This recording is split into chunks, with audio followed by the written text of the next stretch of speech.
a spool here, and I've got some tape, and I'm going to attach this piece of film. And it's a short piece of film, so it's not, typically I would use longer. I'm using vinyl electrical tape. Putting a few, there we go. The reason why I put several layers around is when it hits the end, it'll pull the tape off like that. Alright. Of course, this is all done in complete darkness. Get the film on like this. And then I would roll it up.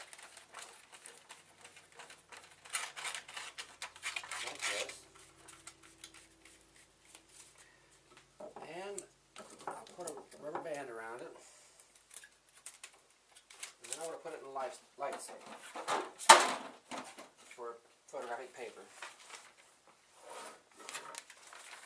This is what I use for a leader. Now the way I attach it is in darkness, complete darkness. Open it, light safe, remove the rubber band, put the film back in, and I have some marks here. There's the marks. And usually I'll cut the corners off the film like this.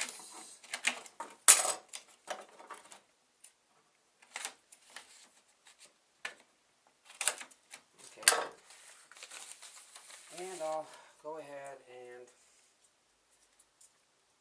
have some tape, get some tape cut. Usually I'll have some tape ready, but I'll go ahead and get it like this. Like that. Oops, whoops. There we go. That's not quite. There we go. And attach the leader just like that.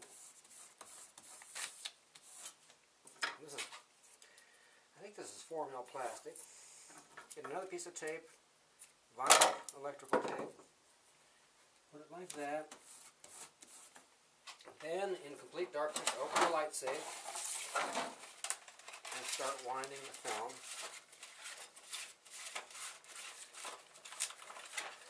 There we go.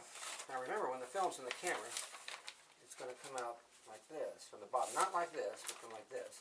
That's the emulsion. This is all done in darkness. You roll it up, nice and tight, and this piece of plastic is 18 inches long and about 10.5 inches wide. And then you can either use a rubber band around like that, or another option, which I use now, is to go like this. Scotch tape, and the reason I do that, I put it right on the edge of the spool. The reason I do it like this is so I don't put any pressure on the film. Then I fold it gently like that, so I have something to grab hold of, so the adhesive doesn't stick. And I do it on the other side as well. I'll go ahead and do it. Go. There. Put it nice and tight. Nice and, it has to be very important to be tight. Okay, there we are. And then when you load the film, you'll have to be very careful that you clear it out so the ends engage. And you'll of course first you'll before you load it, you'll take this tape off, and you'll hold the. You'll unload it unroll it like that. Tape off my fingers. There you go. And you'll very carefully put it in the camera and clip it to the.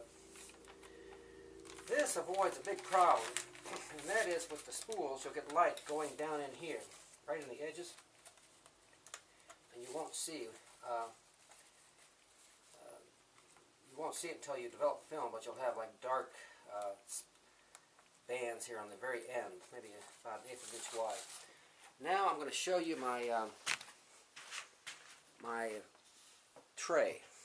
And it's here in the sink, and I'm going to see if I can't zoom this thing out a little bit. Okay, this is the tray. I had it made at an acrylic shop. It's about, oh, I suppose 80 inches wide. It's got some handles on it so I can rock it back and forth. And it's much wider than the film. There's a clamp at the end. Let's see. Okay, now when I put the film in, I have to use some small magnets.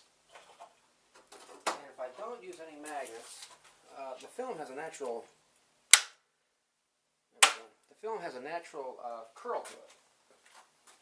I'm going to try to demonstrate this to you.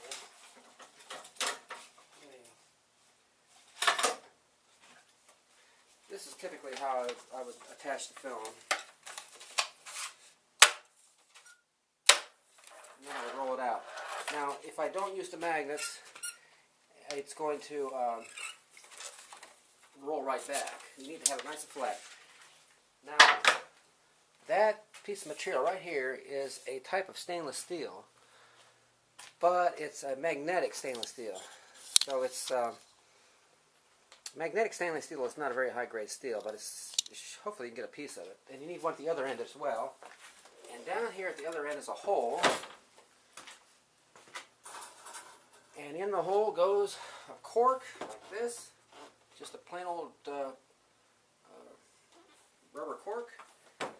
And I would use 2 quarts of developer. Developer is one shot, you just throw it away. And then fixer, I don't use a fixer, I use just a water rinse. And I put a piece of tape in here so that the film doesn't get cut by the edge of the metal. And this is glued down with silicone. And anyway, the fixture I can use maybe 5 pieces of film.